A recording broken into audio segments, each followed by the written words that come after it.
শুনতে পাচ্ছ তোমরা? আসসালামু আলাইকুম ম্যাম। জি ম্যাম। সালাম। আজকে তো তোমাদের আরো কম।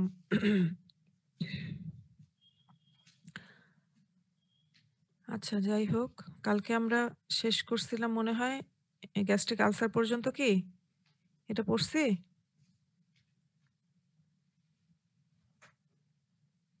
তোমাদের একটু রেসপন্স পেলে আমার জন্য জি ভালো ম্যাম, হয়। এতটুকু এই পর্যন্ত পড়ছি? এই পর্যন্ত পড়া হয়েছে ম্যাম। ও আচ্ছা আচ্ছা, ঠিক আছে। আমরা যে গ্যাস্ট্রিক আলসার পড়ছিলাম সেটার অ্যাকিউট গ্যাস্ট্রিক আলসারের কিছু কজ আছে, যে এই পেশেন্টগুলোর অ্যাকিউট গ্যাস্ট্রিক আলসার হয়। দেখবে যে এই পেশেন্টগুলো গেলে তোমার এদেরকে অন্যান্য ম্যানেজমেন্টের সাথে গ্যাসের ওষুধ যেটা বলি আমরা সেটা দিয়ে দেয়া হয়।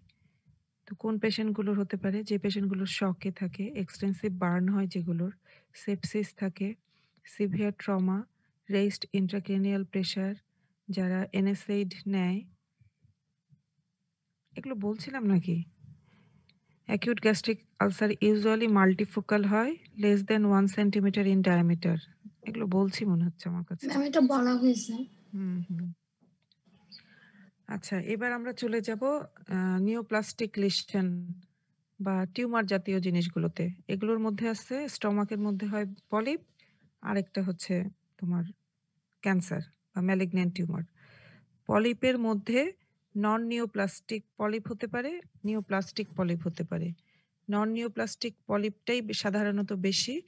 এটা usually it is related with inflammatory change হয় এখানে।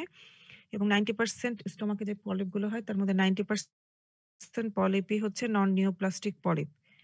এগুলো 2 ধরনের হতে পারে। একটা হতে পারে ইনফ্লামেটরি পলিপ, আরেকটা হতে পারে হাইপারপ্লাস্টিক পলিপ। এই হাইপারপ্লাস্টিক পলিপটাকে অনেক সময় ইনফ্লামেটরি পলিপই বলে। মোস্ট ইম্পর্টেন্ট হচ্ছে নিওপ্লাস্টিক পলিপ। নিওপ্লাস্টিক পলিপগুলোর আরেকটা নাম হচ্ছে অ্যাডেনোমেটাস পলিপ। আর ম্যালিগন্যান্ট টিউমারের মধ্যে স্টোমাকের লাইনিং কি?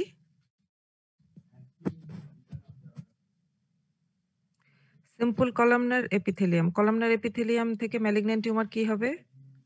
Adenocarcinoma ma'am.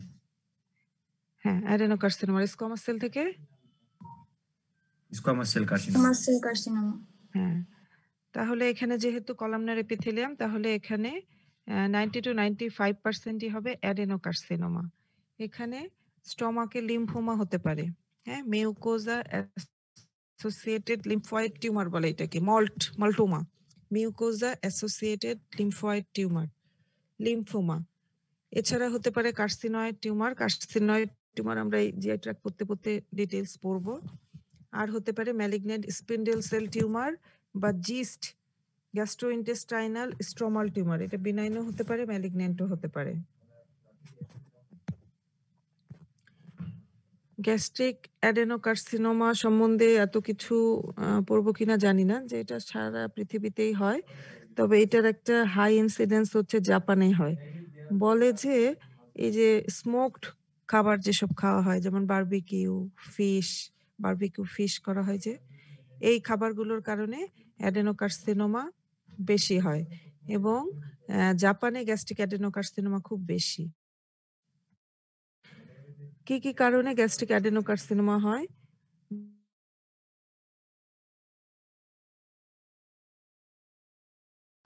Vegetables, lack of fresh fruits and vegetable. জাপানে গ্যাস্ট্রিক অ্যাডেনোকার্সিনোমা অনেক বেশি। হোস্ট ফ্যাক্টর এর মধ্যে আছে যাদের ক্রনিক অ্যাট্রফিক গ্যাস্ট্রাইটিস থাকে, এইচ পাইলোরি ইনফেকশন থাকে, পার্শিয়াল গ্যাস্ট্রেক্টমি করানো থাকে, গ্যাস্ট্রিক অ্যাডেনোমেটাস পলিপ যেগুলো, এগুলোর ভয় এটাই যেগুলো থেকে কার্সিনোমা হয়। ঠিক আছে, গ্যাস্ট্রিক অ্যাডেনোকার্সিনোমার লোকেশন কি? পাইলোরিক অ্যান্ট্রাম যেটা, সেখানে বেশিরভাগটা হয় 50 to 60%। গ্যাস্ট্রিক কার্ডিয়াতে হয় 25%, আর remaining 15 to 25% body and fundus. Favourable location, lesser curvature.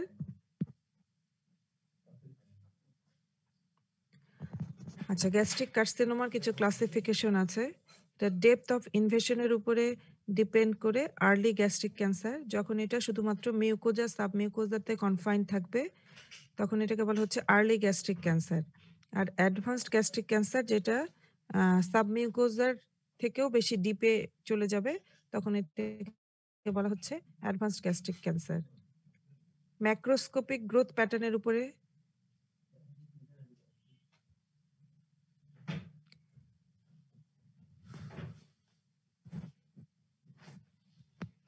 Macroscopic growth pattern মানে এটা খালি চোখে দেখতে কেমন, এটার উপরে মানে বাইরের দিকে বের হয়ে আসবে। ফ্ল্যাট অর ডিপ্রেসড, মিউকোজাটা ফ্ল্যাট হয়ে যাবে অথবা ডিপ্রেসড হয়ে যাবে। আরেকটা হচ্ছে এক্সক্যাভেটিং, আলসারেটিভ টাইপের হবে। এটা জিজ্ঞেস করা হয় Lawrence classification of gastric adenocarcinoma. হ্যাঁ, মাইক্রোস্কোপিক ফিচারের উপরে ডিপেন্ড করে যেটা লরেন্স টাইপ ক্লাসিফাই করা হয়। একটা হচ্ছে ইন্টেস্টাইনাল টাইপ, আর একটা হচ্ছে ডিফিউজ টাইপ। এটা কিন্তু মাঝে মধ্যেই জিজ্ঞেস করা হয়।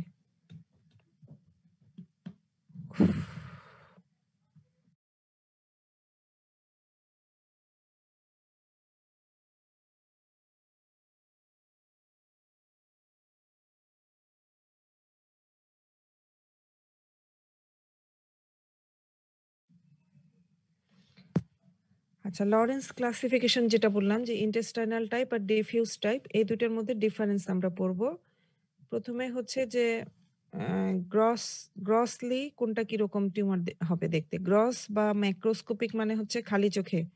ইন্টেস্টাইনাল টাইপটা ইউজুয়ালি পলিপয়েড হয় অথবা ফাঙ্গেটিং। ফাঙ্গেটিং মানে হচ্ছে আলসারেটিভ টাইপের না, ফাঙ্গেটিং মানে আলসারেটিভ টাইপের না, বাইরের দিকে বের হয়ে আসবে আর কি। আর ডিফিউজ টাইপ যেটা, সেটা আলসারেটিভ হবে অথবা ইনফিল্ট্রেটিভ। ওই যে আমরা বললাম ফ্ল্যাট মিউকোজা, সেটা। মাইক্রোস্কোপিক ফিচারের উপরে ডিপেন্ড করে মাইক্রোস্কোপিক্যালি ইন্টেস্টাইনাল টাইপ যেটা, সেটা হচ্ছে ওয়েল ডিফারেন্সিয়েটেড। মানে এখানে অ্যাডেনোকার্সিনোমা ওয়েল ডিফারেন্সিয়েটেড মানে হচ্ছে যে নর্মালি যে গ্ল্যান্ডগুলো থাকে সেই গ্ল্যান্ডের মতো যখন থাকবে, তখন সেটাকে বলা হয় ওয়েল ডিফারেন্সিয়েটেড। আর ডিফিউজ টাইপটা ইউজুয়ালি পুয়ারলি ডিফারেন্সিয়েটেড। এখানে যে ক্যান্সার সেলগুলো আছে এগুলো তোমার সিঙ্গেল সিঙ্গেল পড়ে থাকবে অথবা গ্রুপে গ্রুপে পড়ে থাকবে। অ্যাডেনোকার্সিনোমা হিসেবে চিনতে আমাদের অসুবিধা হবে। ইউজুয়ালি এখানে সিগনেট রিং টাইপ সেল থাকে। সিগনেট রিং কথাটা মনে হয় তোমরা এর আগে শুনে আসছো, হাতের আংটির মতো। নিউক্লিয়াসটা পেরিফেরির দিকে থাকবে। আচ্ছা, মিউসিন প্রোডাকশন, ইন্টেস্টাইনাল টাইপে মিউসিন প্রোডাকশন থাকবে গ্ল্যান্ডের লুমেনের ভিতরে। এখানে একটু বানানটা ভুল আছে। আর ডিফিউজ টাইপেও মিউসিন প্রোডাকশন থাকবে, কিন্তু এভাবে কোনো তখনতে গ্ল্যান্ড ফর্মেশন থাকবে না। এখানে এক্সটেন্সিভ থাকবে স্ট্রমার ভিতরে ভিতরে। গ্রোথ প্যাটার্নটা কেমন হবে? ইন্টেস্টাইনাল টাইপে এক্সপেন্সাইল টাইপের, ইনফ্লামেশন মাঝে মধ্যে প্রমিনেন্ট থাকতে পারে। আর ডিফিউজ টাইপের মধ্যে হবে ইনফিল্ট্রেটিভ, ভিতরে ভিতরে ঢুকে যাবে সেলগুলো। Associated with intestinal metaplasia, intestinal মিউকোজার ক্ষেত্রে ইন্টেস্টাইনাল মেটাপ্লাসিয়া থাকবে, অবশ্যই থাকবে। ডিফিউজ টাইপে থাকতে পারে। আর ক্লিনিক্যাল ফিচার খুব একটা ইম্পর্টেন্ট না। মেল ফিমেল রেশিও আর মিন এজ অফ বয়সটা বলছে এখানে যে ইউজুয়ালি অ্যারাউন্ড 55-48, এটা খুব একটা ডিফার করে না। মেল ফিমেল রেশিওটা ইন্টেস্টাইনাল টাইপটা হচ্ছে 2:1 আর ডিফিউজ টাইপটা হচ্ছে 1:1।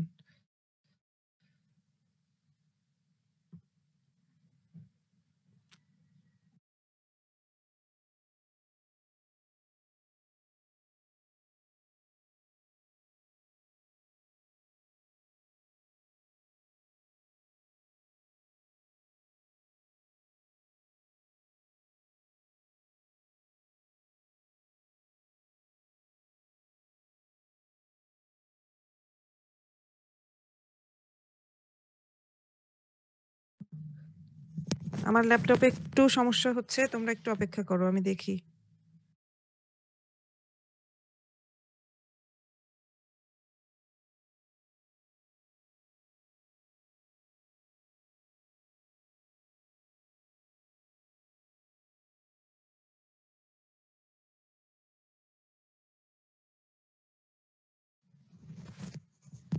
শোনা যাচ্ছে এখন?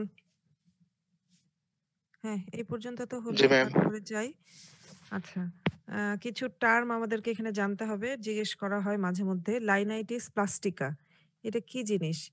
Uncommonly, a broad region of the gastric wall or the entire stomach is extensively infiltrated by malignancy, creating a rigid, thickened leather bottle appearance.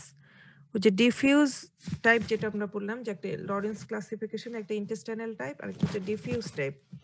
এই ডিফিউজ টাইপে মাঝে মধ্যে এখানে তো কোনো আলসার হবে না বা কোনো রকমের গ্রোথ হবে না, ঠিক আছে? এখানে কি ধরনের হবে? মিউকোজাটা ফ্ল্যাট হয়ে যাবে অথবা ডিপ্রেসড হয়ে যাবে এবং গ্যাস্ট্রিক ওয়ালটা ওই ম্যালিগন্যান্সির দ্বারা পুরোটাই হয়ে যায়, পুরোটা রিজিড হয়ে যাবে, থিক হয়ে যাবে এবং একটা লেদার বটল টাইপ অ্যাপিয়ারেন্স হবে।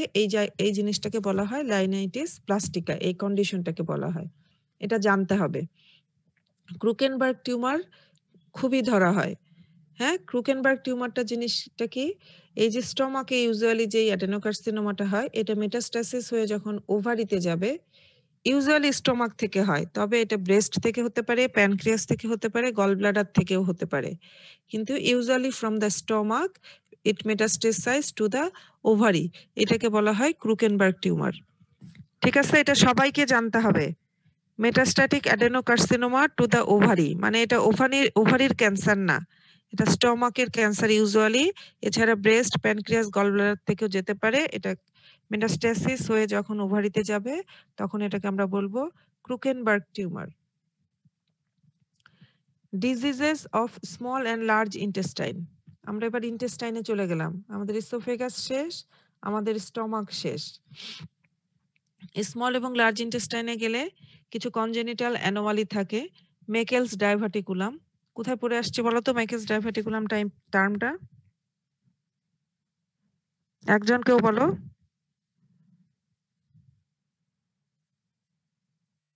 Common sites of peptic ulcer disease. Peptic ulcer ডিজিজের সাইটের মধ্যে আমরা পড়ছি যে এই মেকেলস ডাইভার্টিকুলামের মধ্যে যখন একটোপিক গ্যাস্ট্রিক মিউকোজা থাকবে তখন সেখানে হতে পারে। তাহলে কনজেনিটাল অ্যানোমালির মধ্যে থাকতে পারে মেকেলস ডাইভার্টিকুলাম, হার্সপ্রাংস ডিজিজ। তোমরা হার্সপ্রাংস ডিজিজ মনে হয় পড়ে আসছো বা পড়বা, সার্জারিতে পড়বা, পেডিয়াট্রিক সার্জারিতে। Atresia and stenosis. ভাস্কুলার ডিসঅর্ডারের মধ্যে ischaemic bowel disease, angiodysplasia. Most common যেটা আমাদের জানতে হবে সেটা হচ্ছে হিমোরয়েডস। এন্টারোকোলাইটিস ইনফ্লামেটরি কন্ডিশন কি কি হতে থাকতে পারে? Diarrhoea and dysentery, infectious enterocolitis, bacterial enterocolitis, necrotizing enterocolitis, antibiotic associated colitis, miscellaneous intestinal inflammatory disorder. Malabsorption syndrome এর মধ্যে কি আছে? Coeliac sprue, tropical sprue, Whipple's disease, bacterial overgrowth syndrome, disaccharidase deficiency, abetalipoproteinaemia. এগুলো সব জানতে হবে না আমাদের, নামগুলো মনে রাখতে পারলে ভালো। যেটা আমাদেরকে অবশ্যই জানতে হবে সেটা হচ্ছে ইডিওপ্যাথিক ইনফ্লামেটরি বাউয়েল ডিজিজ। এটা রিটেন, ভাইভা সবকিছুতে লাগবে। জিআই ট্র্যাক্টের ভাইভা কোশ্চেন থেকে হয়তো শুধুমাত্র কাউকে পেপটিক আলসার ডিজিজ জিজ্ঞেস করা হলো, কাউকে শুধুমাত্র ইনফ্লামেটরি বাউয়েল ডিজিজ বলতে কি বুঝো, এই দুটোর মধ্যে ডিফারেন্স কি, এইখান থেকেই শেষ হয়ে যায়। তাহলে ইডিওপ্যাথিক ইনফ্লামেটরি বাউয়েল ডিজিজের মধ্যে আছে Crohn's disease, ulcerative colitis, chronic diverticulosis, bowel obstruction এর মধ্যে আছে হার্নিয়া, অ্যাডহেশন, ইন্টারসাসেপশন, ভলভুলাস, এগুলো সার্জারিতে তোমরা পাবা। আর কিছু টিউমারাস কন্ডিশন, এটা আর বলার দরকার ছিল না। তারপরেও ইম্পর্টেন্ট ডিজিজ বা কমন ডিজিজ গুলো হচ্ছে Meckel's diverticulum, Hirschsprung's disease, haemorrhoids মানে piles, coeliac sprue, tropical sprue, ulcerative colitis, Crohn's disease, hernia, tumour. আচ্ছা, হোয়াট ইজ মেকেলস ডাইভার্টিকুলাম? আচ্ছা, এখানে বানান ভুল আছে, ডাইভার্টিকুলাম, টিআইটা বাদ চলে গেছে, ডাইভার্টিকুলাম হবে। আচ্ছা, এমব্রায়োনিক লাইফে যে ভাইটালাইন ডাক্ট থাকে এটা যদি পারসিস্ট করে, persistent of vitelline duct on the anti mesenteric side of the বাওয়েলের যে পাশে মেজেন্ট্রি থাকে তার অপর পাশে যদি থাকে, may give rise to a diverticulum usually within 30 centimeter of the ileocecal valve, তখন এই ডাইভার্টিকুলামটাকে বলা হয় মেকেলস ডাইভার্টিকুলাম।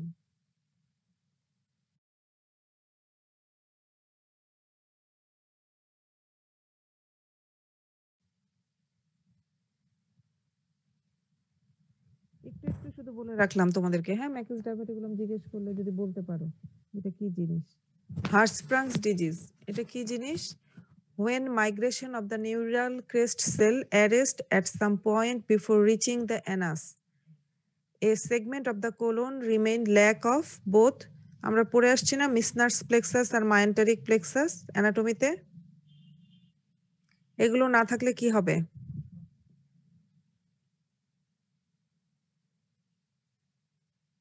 পেরিস্টালসিস হবে না। পেরিস্টালসিস না হলে তো কি হবে? তাহলে তো আমরা যে খাবারগুলো খাবো সেগুলো পেরিস্টালসিসের মাধ্যমেই তো যেতে থাকে নাকি? তাহলে পেরিস্টালসিস না হলে কি হয়ে যাবে? ওই জায়গাগুলো ধীরে ধীরে ডাইলেট হয়ে যাবে। তাহলে কি? when migration of the neural crest cell arrest at some point before reaching the anus, a segment of the colon remain lack of both Meissner's plexus and Auerbach mesenteric plexus.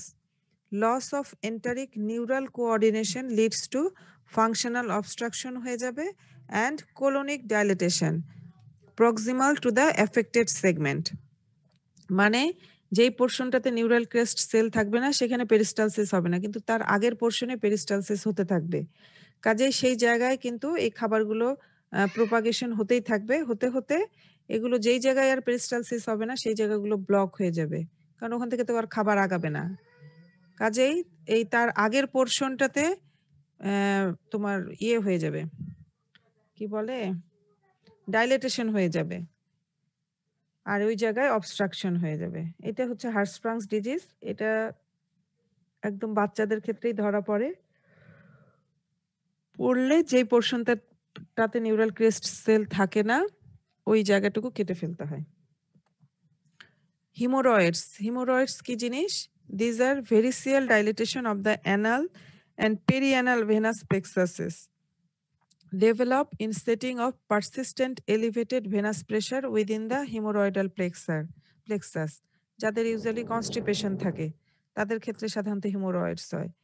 Predisposing influence কি কি আছে? Constipation with স্ট্রেইনিং of স্টুল, আর একটা হচ্ছে প্রেগন্যান্সির ক্ষেত্রে venous stasis হয়ে যায়, তখন অনেকের হিমোরয়েডস হয়। সিলিয়াক স্প্রুই আমি বলে যাচ্ছি, এগুলো খুব একটা ইম্পর্টেন্ট না। It is a chronic disease characterized by mucosal lesion of small intestine with impaired absorption, which improves on withdrawal of wheat, gliadins and related grain. Wheat জাতীয় খাবার, শস্য, এগুলোতে এই তোমার সমস্যা হয়। ট্রপিক্যাল স্প্রুইটা হচ্ছে celiac like disease occur almost exclusively in people living in or visiting the tropics. Most important, idiopathic inflammatory bowel disease. Two inflammatory disorder of unknown etiology affecting the intestinal tract is Crohn's disease and ulcerative colitis. These diseases share many common features and are commonly known as inflammatory bowel disease. তোমাদেরকে জিজ্ঞেস করা হতে পারে inflammatory bowel disease বলতে কি বুঝো, তখন তোমাদেরকে বলতে হবে যে Crohn's disease and ulcerative colitis are collectively known as inflammatory bowel disease. Clear? জি ম্যাম। এটা কিন্তু খুবই ইম্পর্টেন্ট, খুবই খুবই খুবই important for both written and viva.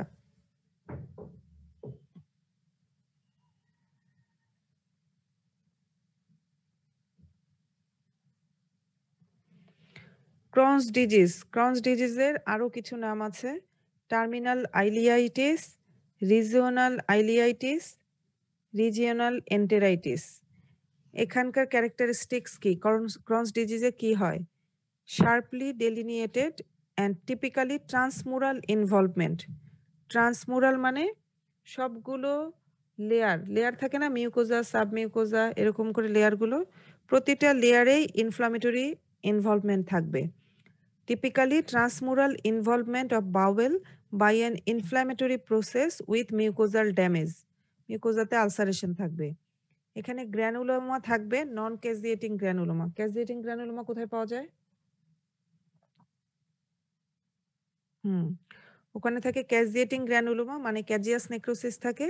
এখানে গ্র্যানুলোমা থাকবে কিন্তু ক্যাজিয়াস নেক্রোসিস থাকবে না, নন ক্যাজিয়েটিং গ্র্যানুলোমা থাকবে।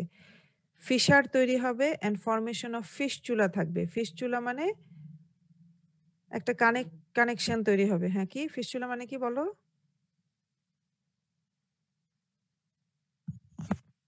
ওপেনিং থাকবে। Systemic manifestation in some patients থাকতে পারে।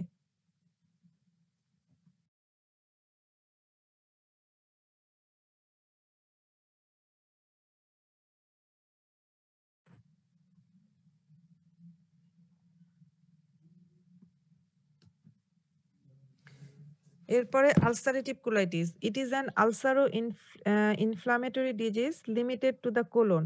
এটা গ্যাস্ট্রোইন্টেস্টাইনাল ট্র্যাক্টের যে কোনো জায়গায় হতে পারে। আচ্ছা, আমরা ডিফারেন্সে পড়ব।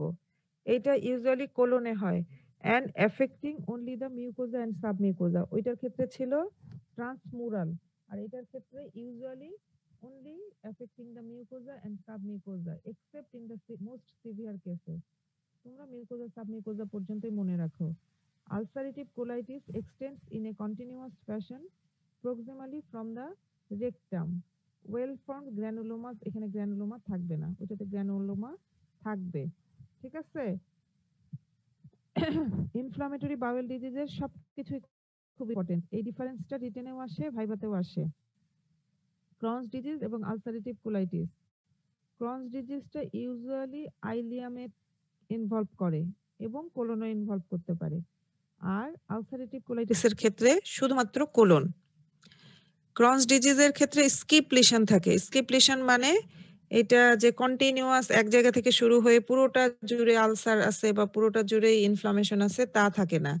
এটা মনে করো একটা জায়গায় থাকলো, মাঝখানে আবার ভালো পোরশন, আবার আরেক জায়গায় থাকলো, এরকম। আর আলসারেটিভ কোলাইটিসের ক্ষেত্রে এটা ডিফিউজ, এক পাশ থেকে শুরু হয়ে আরেক পাশ পর্যন্ত। ক্রনস ডিজিজের ক্ষেত্রে স্ট্রিকচার তৈরি হয় আর্লি, আর আলসারেটিভ কোলাইটিসের ক্ষেত্রে এটা লেট ম্যানিফেস্টেশন অথবা হয় না। ওয়াল অ্যাপিয়ারেন্স, ক্রনস ডিজিজের ক্ষেত্রে থিকেন্ড হয়ে যাবে, যেই জায়গাটা ইনভলভ হয়ে যাবে সেটা থিক হয়ে যাবে। ঠিক আছে? সেটা স্মল ইন্টেস্টাইনের ক্ষেত্রে, আর লার্জ ইন্টেস্টাইনটার ক্ষেত্রে সাধারণত থিন হয়ে যাবে। আলসারেটিভ কোলাইটিসের ক্ষেত্রে থিন হবে। ডাইলেটেশন ইউজুয়ালি হয় না ক্রনসে, আর আলসারেটিভ কোলাইটিসে হতে পারে। সিউডো পলিপ, আলসারেটিভ কোলাইটিসের ক্ষেত্রে সিউডো পলিপ তৈরি হয়, যেটা ক্রনসের ক্ষেত্রে সাধারণত হয় না, বা হলেও খুব সামান্য, সাধারণত হয় না। আলসার তৈরি হয়, যেটা আলসারেটিভ কোলাইটিস সেটার ক্ষেত্রে সুপারফিশিয়াল আলসার থাকবে, আর ক্রনস ডিজিজের ক্ষেত্রে ডিপ আলসার থাকবে এবং লিনিয়ার। লিম্ফয়েড রিঅ্যাকশন মানে যেখানে আলসার হচ্ছে বা যেখানে ইনফ্লামেশন হচ্ছে তার চারপাশ দিয়ে লিম্ফোসাইটিক ইনফিল্ট্রেশনটা কেমন হচ্ছে। যেটা ক্রনস ডিজিজ সেটার ক্ষেত্রে লিম্ফয়েড রিঅ্যাকশনটা মার্কড হবে, ওটার ক্ষেত্রে মাইল্ড। ফাইব্রোসিস ক্রনসের ক্ষেত্রে মার্কড, ওইটার ক্ষেত্রে মাইল্ড। সেরোসাইটিস মানে ইন্টেস্টাইনের বাইরে তো সেরোজাল কাভারিং থাকে, এই এখানে ইনফ্লামেশন হবে, ক্রনসের ক্ষেত্রে মার্কড আর আলসারেটিভ কোলাইটিসের ক্ষেত্রে মাইল্ড। গ্র্যানুলোমা আমরা পড়ে আসলাম, নন ক্যাজিয়েটিং গ্র্যানুলোমা কোনটার ক্ষেত্রে হয়? ক্রনসের ক্ষেত্রে হয় 50% কেসে ইউজুয়ালি, আর আলসারেটিভ কোলাইটিসের ক্ষেত্রে ইউজুয়ালি কোনো গ্র্যানুলোমা থাকে না। ফিস্চুলা এবং সাইনাস ফর্মেশন ক্রনসের ক্ষেত্রে থাকে, আলসারেটিভ কোলাইটিসের ক্ষেত্রে ফিস্চুলা বা সাইনাস ফর্মেশন হয় না। আরেকটা ইম্পর্টেন্ট জিনিস এখানে লেখা নাই, সেটা হচ্ছে ম্যালিগন্যান্ট পোটেনশিয়াল, কোনটার থাকে কোনটার থাকে না, মানে কোনটা থেকে মে লিড টু ম্যালিগন্যান্সি। এটা হচ্ছে আলসারেটিভ কোলাইটিসের ক্ষেত্রে ম্যালিগন্যান্ট পোটেনশিয়াল থাকে। ঠিক আছে? ক্লিয়ার? তোমাদের ক্ষেত্রে ইম্পর্টেন্ট হচ্ছে বাওয়েল রিজিয়ন কোনটা, ডিস্ট্রিবিউশনটা কেমন হয়, তারপরে এই পাশে এসে সিউডোপলিপ, ulcer, granuloma, fistula, malignant potential যেটা বললাম, এগুলো বেশি ইম্পর্টেন্ট। তাহলে ইনফ্লামেটরি বাউল ডিজিজ থেকে প্রতিটা কথাই খুব important. What is inflammatory bowel disease, এরপরে ডিফারেন্সটা খুবই খুবই ইম্পর্টেন্ট। এখন হচ্ছে ইন্টেস্টাইনে কি কি ধরনের টিউমার হয়। স্টমাকের ক্ষেত্রে যেমন আমরা পলিপ বললাম যে নন নিওপ্লাস্টিক পলিপ হতে পারে, নিওপ্লাস্টিক পলিপ হতে পারে। এটার ক্ষেত্রেও একই রকম। নন নিওপ্লাস্টিক পলিপের মধ্যে আছে ওইটার মতোই হাইপারপ্লাস্টিক পলিপ, ইনফ্লামেটরি পলিপ। এছাড়া আছে হামাটোমেটাস পলিপ। হামাটোমেটাস পলিপের মধ্যে আছে জুভেনাইল পলিপ, পিউটস জেগার্স পলিপ আর লিম্ফয়েড পলিপ।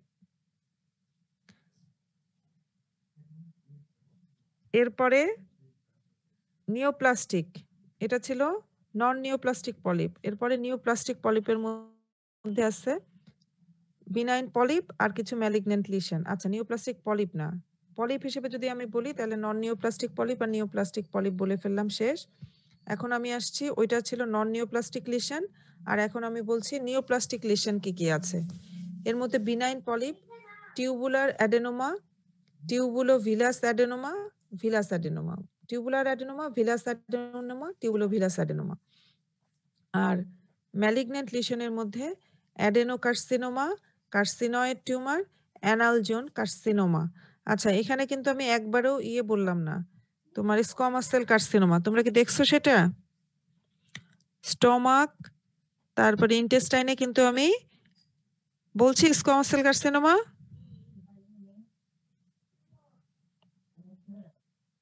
বলি নাই, এখানে কিন্তু মেটাপ্লাসিয়া ইউজুয়ালি হয় না, কাজেই তোমরা ওই গদ বাঁধা বলে ফেলবা না অ্যাডেনোকার্সিনোমা, স্কোয়ামাস সেল কার্সিনোমা, এগুলো জায়গায় স্কোয়ামাস সেল কার্সিনোমা বলবে না, কিন্তু গল ব্লাডারে বলবে, গল ব্লাডারে বলতে হবে। আচ্ছা, মেজেনকাইমাল লিশন কিছু হয়, সেটার মধ্যেও বিনাইন আছে, ম্যালিগনেন্ট আছে। আমি যেভাবে এপিথেলিয়াল মেজেনকাইমাল আলাদা আলাদা ভাবে বলছি, তোমরা এইভাবেও বলতে পারো, অথবা তোমরা এপিথেলিয়াল মেজেনকাইমাল হিসেবে পার্থক্য মানে আলাদা করে না বলে একবারে বিনাইন আর ম্যালিগনেন্ট হিসেবে বলে ফেলতে পারো। ঠিক আছে? যেমন আমি এখানে ম্যালিগনেন্ট কি কি বললাম, যে অ্যাডেনোকার্সিনোমা, কার্সিনয়েড টিউমার, তার সাথে তোমরা এগুলো বলে দিলা যে leiomyosarcoma, liposarcoma, malignant spindle cell tumour, Kaposi sarcoma, এসব। লিম্ফোমা, লিম্ফোমাটাও ম্যালিগনেন্ট লিশন। আর বিনাইনের মধ্যে যেহেতু তোমার ইন্টেস্টাইনাল ওয়ালে স্মুথ মাসল থাকে, তাহলে লিওমায়োমা হবে, ফ্যাট সেল থাকে, লাইপোমা হবে, নার্ভ তো থাকবেই, নিউরোমা হবে, ব্লাড ভেসেল থাকবে, যেন এনজিওমা হবে। ঠিক আছে? ক্লিয়ার? বুঝে বুঝে যদি পড়ো তাহলে মুখস্থ করতে হবে না, তাহলে মনে থাকবে যে স্মুথ মাসল সেলের টিউমার কি, লিওমায়োমা, লিওমায়োসার্কোমা। ফ্যাট সেলের টিউমার কি, বিনাইন লাইপোমা, ম্যালিগনেন্ট লাইপোসার্কোমা। ঠিক এইভাবে যদি মনে রাখো তাহলে সহজ হবে।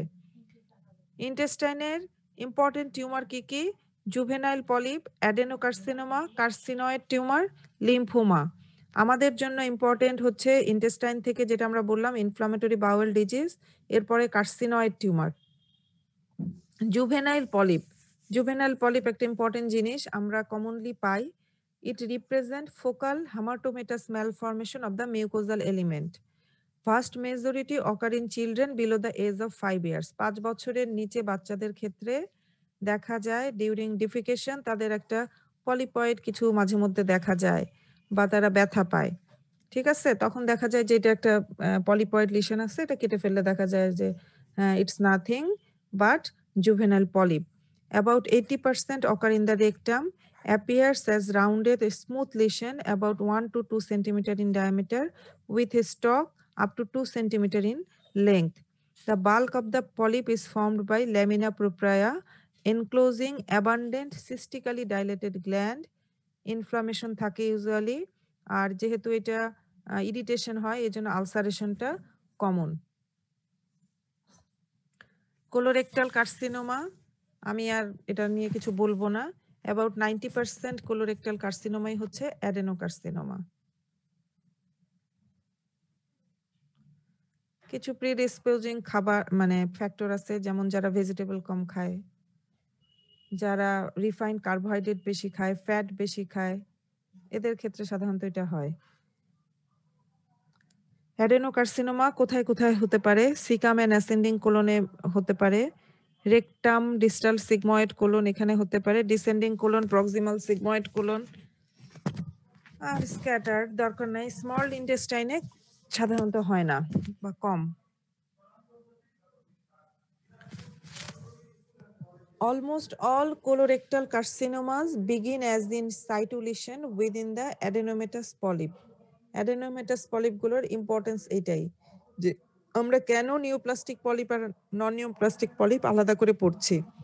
নিওপ্লাস্টিক পলিপগুলোতে সাধারণত এখান থেকে কার্সিনোমা অ্যারাইজ করে বা শুরু হয় এখান থেকেই।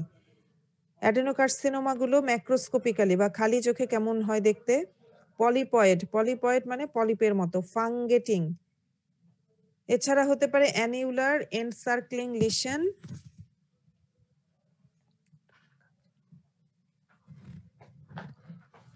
আর মাইক্রোস্কোপিক্যালি তো আমরা জানি যে composed of tall columnar cells invading the submucosa and muscularis propria, mucin production থাকতে পারে। ভেরি মাচ ইম্পর্টেন্ট হচ্ছে কার্সিনয়েড টিউমার, খুবই ইম্পর্টেন্ট। কার্সিনয়েড টিউমারের সবকিছু জিজ্ঞেস করা হয়। এটার সেল অফ অরিজিন কি? এই যে neuroendocrine cell. Neuroendocrine cells are normally dispersed along the length of the gastrointestinal tract mucosa as well as in many other organs such as lung, pancreas, biliary tract and elsewhere. Tumor of these cells are called carcinoid tumor on the basis of their slow growth pattern. Carcinoid tumour থেকে জিজ্ঞেস করা হয় যে carcinoid tumour কি জিনিস? Carcinoid টিউমারটা হচ্ছে যে tumour arising from neuroendocrine cell. তারপরে এটা জিজ্ঞেস করা হয় যে এটা কোথায় কোথায় হয়। গ্যাস্ট্রোইন্টেস্টাইনাল ট্র্যাক্টের নামগুলো তোমরা তো বলবাই যে কোথায় কোথায় হয়, মোস্ট কমনলি কোথায় হয়। এর সাথে তোমাদেরকে জিজ্ঞেস করা হয় যে এছাড়া আর কোথায় হয়, তখন তোমাদেরকে বলতে হবে যে এইসব লাংসে হতে পারে, প্যানক্রিয়াসে হতে পারে, বিলিয়ারি ট্র্যাক্ট, লিভার, সবগুলো কথাই ইম্পর্টেন্ট। হ্যাঁ, সেল অফ অরিজিন এভাবেই জিজ্ঞেস করা হয়, cell of origin.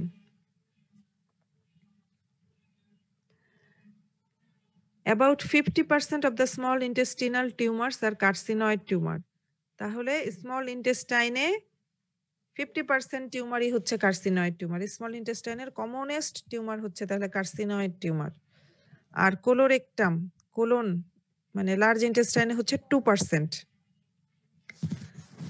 Most common site হচ্ছে অ্যাপেন্ডিক্স, এরপরেই আইলিয়াম, রেকটাম, স্টমাক, কোলন। তাহলে সাইট অফ কার্সিনয়েড টিউমার কোথায় কোথায় হয়? আমরা 1 নম্বরেই বলবো অ্যাপেন্ডিক্স, গ্যাস্ট্রোইন্টেস্টাইনাল ট্র্যাক্টের যে কোনো জায়গায়, কিন্তু 1 নাম্বার হচ্ছে অ্যাপেন্ডিক্স, তারপরে বলবো আইলিয়াম, রেকটাম, স্টমাক, কোলন, এরপরে আমরা এক্সট্রা ইন্টেস্টাইনাল যেগুলো সাইট আছে সেটা বলবো। এটা কেমন দেখতে? The tumour is solid and yellow tan appearance on transaction. Histologically, the tumor cells may form discrete island form করতে পারে, ট্র্যাবেকুলি, গ্ল্যান্ড or undifferentiated শীট হিসেবে থাকতে পারে। এখানে যে সেলগুলো থাকে সেগুলো কেমন? মোনোটোনাসলি সিমিলার, একই রকম সবগুলো দেখতে, having a scant pink granular cytoplasm and a rounded to oval stippled nuclei. এইটুকুই, কিন্তু সবগুলো কথাই ইম্পর্টেন্ট, সবগুলোই। এটা আরেকটা ইম্পর্টেন্ট, জিজ্ঞেস করা হয় যে অ্যাপেন্ডিক্সে কি কি ডিজিজ হয়। হ্যাঁ, কি কি ডিজিজ হয় বললে এই অ্যাকিউট অ্যাপেন্ডিসাইটিস দিয়ে শুরু করবা, যে ইনফ্লামেটরি কন্ডিশন অ্যাপেন্ডিসাইটিস, এরপরে শুরু করতে হবে যে কি কি টিউমার হয়, এইভাবে করে। হ্যাঁ, তো প্রথমে আমরা মোস্ট কমনলি যেটা পাই অ্যাকিউট অ্যাপেন্ডিসাইটিস। অ্যাকিউট অ্যাপেন্ডিসাইটিসের কজ কি কি? 50 to 80% কেসেই অবস্ট্রাকশন কজ থাকে। এখন কি কি দ্বারা অবস্ট্রাকশন হতে পারে? ফিকোলিথ দিয়ে হতে পারে, গল স্টোন খুবই আনকমন। 1 নাম্বার ফিকোলিথ, 2 নম্বরে বলা উচিত বল অফ ওয়ার্ম, 3 নম্বরে টিউমার, 4 নম্বরে গল স্টোন না বলাই ভালো। এই তিনটাই বলো, ফিকোলিথ, বল অফ ওয়ার্ম, টিউমার, আর 20% কেসে আননোন। এখানে প্যাথোজেনেসিসটা কি? Continued secretion of the mucinous fluid in the obstructed viscous leads to a progressive increased intraluminal pressure to cause collapse of the draining vein. Ischemic, তখন ischemia হয়ে যাবে। Ischemic injury favors bacterial proliferation with additional inflammatory edema and exudation. আমার আর খুব অল্প একটু আছে, আমি চাচ্ছি শেষ করে ফেলতে। আচ্ছা, মরফোলজি। আর্লিয়েস্ট স্টেজে আমরা কি পাবো? মানে আর্লি অ্যাকিউট অ্যাপেন্ডিসাইটিসে only a scant neutrophilic exudate may found throughout the mucosa, submucosa and muscularis propria. Subserosal vessels are congested and perivascular neutrophilic infiltrate. কি হচ্ছে?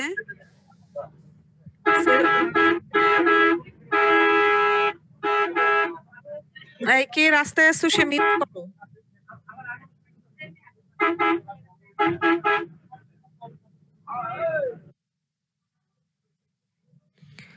আচ্ছা, সেরোসাটা ডাল, গ্র্যানুলার অর রেড থাকবে। আচ্ছা, অ্যাকিউট অ্যাপেন্ডিসাইটিসের ক্ষেত্রে ইম্পর্টেন্ট যে তুমি আন্ডার মাইক্রোস্কোপ অ্যাকিউট অ্যাপেন্ডিসাইটিস কি করে চিনবা, তোমাদের এটা প্র্যাকটিক্যালেও থাকে। ঠিক আছে, আমার কথা কি শুনতে পাচ্ছ? জি ম্যাম, শুনতে পাচ্ছি ম্যাম। অ্যাকিউট অ্যাপেন্ডিসাইটিস আমরা কিভাবে চিনবো আন্ডার মাইক্রোস্কোপ? আমাদেরকে বলতে হবে যে এই যে নিউট্রোফিলিক ইনফিল্ট্রেশন, এটা যখন আমরা মাসল লেয়ারের মধ্যে পাবো তখন আমি কনফার্ম হব যে এটা অ্যাকিউট অ্যাপেন্ডিসাইটিস। ঠিক আছে, এই একটা কথা জিজ্ঞেস করা হয়, অবশ্যই সবাইকে পারতে হবে। অ্যাকিউট সাপুরেটিভ অ্যাপেন্ডিসাইটিস যখন পাস ফরমেশন হয়ে যাবে তখন আমরা সাপুরেটিভ বলবো। অ্যাকিউট গ্যাংগ্রিনাস তোমাদের এত দরকার নাই। এই যেই কথাটা বললাম, histologic criteria for the diagnosis of acute appendicitis is neutrophilic infiltration of the muscularis propria. ঠিক আছে, মাসল লেয়ারে থাকতে হবে নিউট্রোফিল। টিউমার কি কি হয়? Mucinous cyst adenoma, mucinous cyst adenocarcinoma, carcinoid tumour. Tip of the অ্যাপেন্ডিক্সে most common site of carcinoid tumour হচ্ছে অ্যাপেন্ডিক্স। অনেক সময় টিউমার বোঝাই যায় না, আমি অ্যাকিউট অ্যাপেন্ডিসাইটিসের জন্য অ্যাপেন্ডিক্স কেটে ফেলছি, সম্পূর্ণ ঠিক আছে, দেখা যাবে টিপে যে একটা ছোট্ট টিউমার পাচ্ছি, সেটা কি? Carcinoid tumour. আচ্ছা, এখান থেকে আরেকটু ইম্পর্টেন্ট জিনিস আছে যেটা বোধহয় ওভারিতে যে পড়বো কিনা। মিউসিনাস সিস্ট অ্যাডেনোকার্সিনোমা, এখানে ওই যে তোমার সিগনেট রিং সেল থাকে এবং এই যে মিউসিনাস সিস্ট অ্যাডেনোকার্সিনোমা, এখান থেকে মিউসিন রিলিজ হয়। মিউসিন রিলিজ হয়ে অ্যাবডোমিনাল ক্যাভিটি বা পেরিটোনিয়াল ক্যাভিটিটা জিলাটিনাস ম্যাটেরিয়াল দিয়ে ফুল হয়ে যায়। এই কন্ডিশনটাকে বলা হয় সিউডোমিক্সোমা পেরিটোনি। হ্যাঁ, mucinous cyst adenocarcinoma of appendix থেকেও এই সিচুয়েশনটা তৈরি হয়। আবার একই রকম সিচুয়েশন হয় mucinous cyst adenocarcinoma of ovary থেকে। ঠিক আছে, এটাও খুব কমনলি জিজ্ঞেস করা হয়। ওখানে যেমন বললাম ক্রুকেনবার্গ টিউমার, এখানে সিউডোমিক্সোমা পেরিটোনি। আমার ইন্টেস্টাইন শেষ, গ্যাস মানে জিআই ট্র্যাক্ট শেষ। ডিজিজেস অফ দ্য পেরিটোনিয়াম দরকার নাই। ঠিক আছে, তোমরা জি কি ম্যাম। মোটামুটি ভাবে তো বুঝছো নাকি? তোমরা তো নিজেরাও ক্লাস ঠিক সেভাবে করতেছো না। 150-200 জন স্টুডেন্টের মধ্যে 20 জন আমি সহ। অসুবিধা নাই, পরীক্ষার আগে দিয়ে আমরা চেষ্টা করব আরেকবার করে রিভিউ ক্লাস নেয়ার। এখন দেখো যতটুকু পারো তোমরা। গ্যাস্ট্রোইন্টেস্টাইনাল ট্র্যাক্ট শেষ, আগামী কালকে তোমাদেরকে শুরু করব ব্রেস্ট। ঠিক আছে, এরপর 2021 সালে শুরু করব তোমাদের ফিমেল জেনিটাল ট্র্যাক্ট। আচ্ছা ম্যাম। ঠিক আছে, ভালো থাকো সবাই, সাবধানে থাকো, পড়াশোনা করো। জি ম্যাম, ধন্যবাদ ম্যাম। আসসালামু আলাইকুম। ওয়ালাইকুম আসসালাম।